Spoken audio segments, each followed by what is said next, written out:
बिस्मिल्लाहिर्रहमानिर्रहीम। अस्सलाम वालेकुम। एपीएन न्यूज़ रिजल्ट के साथ जमाल अहमद आपके साथ हूँ। पाकिस्तान तहरीक इंसाफ के रहनुमा उमर डार साहब हमारे साथ। उमर भाई अस्सलाम वालेकुम। वालेकुम अस्सलाम। ग्राउंड में आप पहुंच चुके हैं, मतलब बाकायदा मुतहरिक हो चुके हैं जी सियासत जी में। जी जी जमाल जी अल्हम्दुलिल्लाह।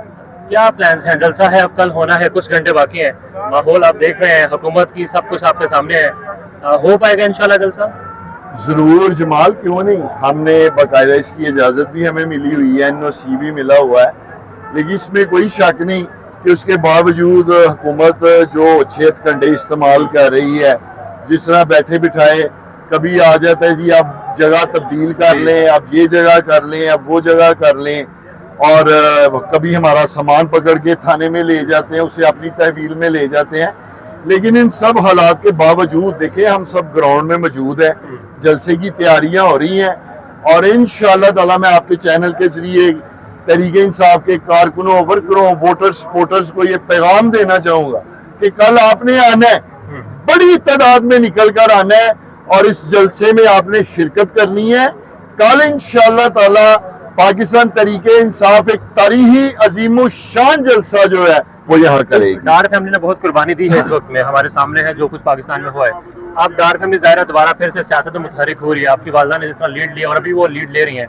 उमर डार साहब आप मौजूद हैं, उस्मान डार साहब, ये सारे जो लोग यहाँ मौजूद सब उस्मान डार को जानते हैं, और वो जानना चाहते हैं कि उस्मान डार जो है वो कब बाकायदा अब फील्ड में आएंगे, सियासत का दोबारा फिर से आगाज करेंगे। देखिए मैं जमाल आपको बताऊं, यकीन जाने हमारा जो रोजी रिस्क का जो अदारा है, हमारा जो कारोबारी अदारा है, पिछले साल डेढ़ से जितना वो मुतासर हुआ है, 2-2.5 माह तो वो सील हो गया। हमारी फैक्ट्री के 80-90 लोग जो है उनको जेल में बंद कर दिया गया। मेरे बड़े भाई जो फैक्ट्री देखते थे उनको जेल में बंद कर दिया गया। तो वो हमारा जो कारोबारी अदारा है वो इंतहाई मुतासर हुआ, और सच्ची बात यह है कि वही एक हमारे रोजी रिज़्क का सिलसिला है। तो हमारी ये कोशिश है उस्मान की भी कि वो इस वक्त दिन रात मेहनत कर रहा है ताकि अपने उस अदारे को दोबारा से पांव पे खड़ा किया जाए। बाकी उस्मान हमेशा मेरी, वालदा की, हम सब की जो है वो हमसे मुआवनत करता है और हमारी पूरी रहनुमाई भी करता है हर काम में। कल का जलसा है, क्या लाया मुल्क का जलसे के बाद? ज़ाहिर खान साहब ने तो कह दिया कि अब तैयारी है और निकलो, और पंजाब से बड़ी उम्मीदें हैं इमरान खान को। ज़ाहिर है पंजाब ने जो कुछ बर्दाश्त किया है, पंजाब के कारकुनान ने, पंजाब की लीडरशिप ने बहुत कुछ बर्दाश्त किया, तो फिर एक बाकायदा मैच मूवमेंट की तरफ जा रहे हैं इंशाअल्लाह ताला।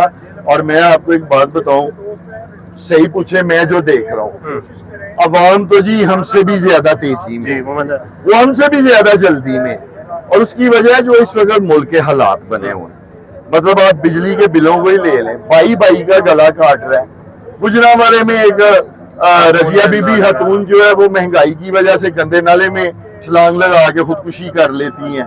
मंडी बहाउद्दीन में एक शख्स चूहे मार गोलियां खा लेता है। अभी तक पिछले 2 माह के अंदर 45-46 लोग इस महंगाई और इन हालात की वजह से खुदकुशी कर गए हैं। इतना बड़ा खुदकुशी का नंबर पहले कभी भी सामने नहीं आया।